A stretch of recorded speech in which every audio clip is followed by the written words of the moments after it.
Ugh, good start. Let's try again. Hello, friends.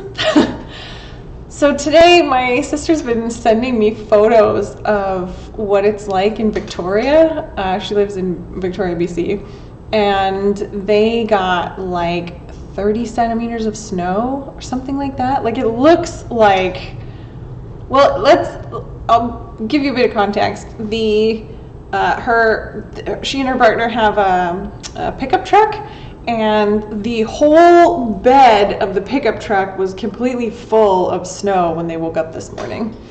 So that's a lot of snow, especially for somewhere like Victoria. Like they only get like 26 centimeters of snow in a year normally, and even then, like a third of the time they get no snow at all. So that's a lot of snow. I think it was like a 49-year record or something.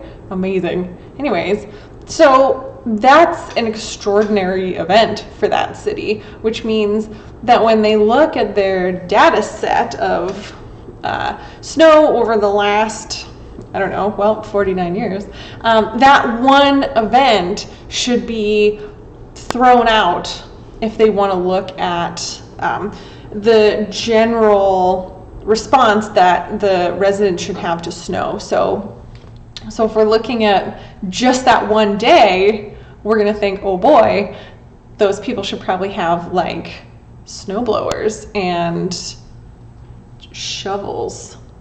I mean, shovels maybe are a good thing anyways. Or like the plow things that like go on a car, they should probably have those too. But that's just one day, and for the most part, that's not at all what their weather is like. So people in Victoria should not go and buy snowblowers and plows and that kind of thing. Their reaction to this should be proportionate to the issue that has been presented. So unfortunately today, they are probably ill prepared for snow removal, but generally speaking, they don't have to be.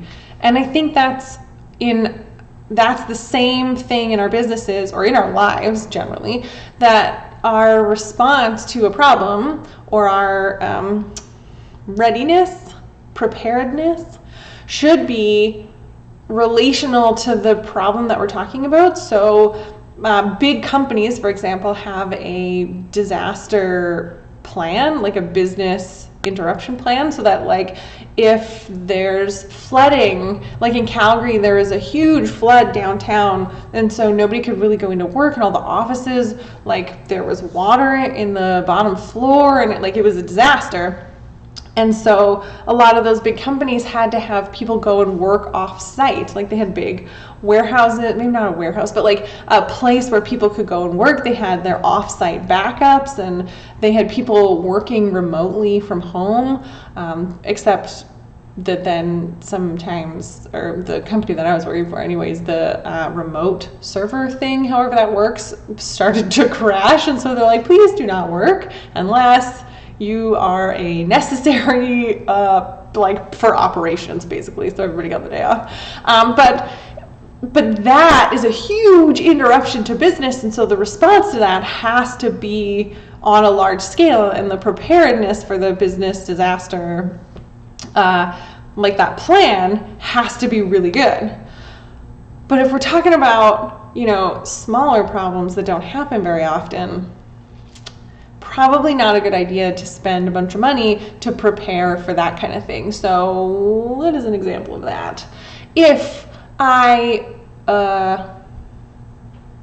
should have prepped this beforehand. Maybe my email service provider could go down. That's a potential, that I might lose my access to my email for like a couple days. That would be unfortunate.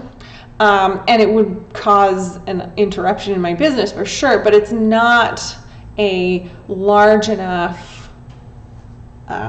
problem, and it's not a high enough risk that I'm going to go and have like a second email service provider that I'm sort of splitting between. That's maybe not a great backup plan, but you get the idea. You understand what I'm saying.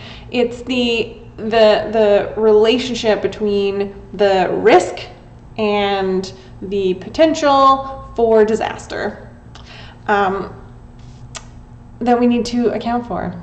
And when we're looking at our data over the course of a few months, or we're trying to compare like what we thought was going to happen to what actually happened, we need to be aware of these spikes so that we know that those are the outliers, those are the weird things that happen.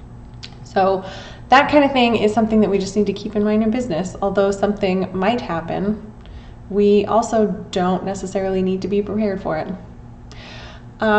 If you want to chat with me about what risks are in your company and how you can prepare for them, I'd love to chat with you about it. You can ask me a question in the comments. And I have a free PDF that I'm giving away for free, as noted by the free PDF bit I just said. I've linked to it in the description. It's the 7 accounting mistakes that small business owners tend to make.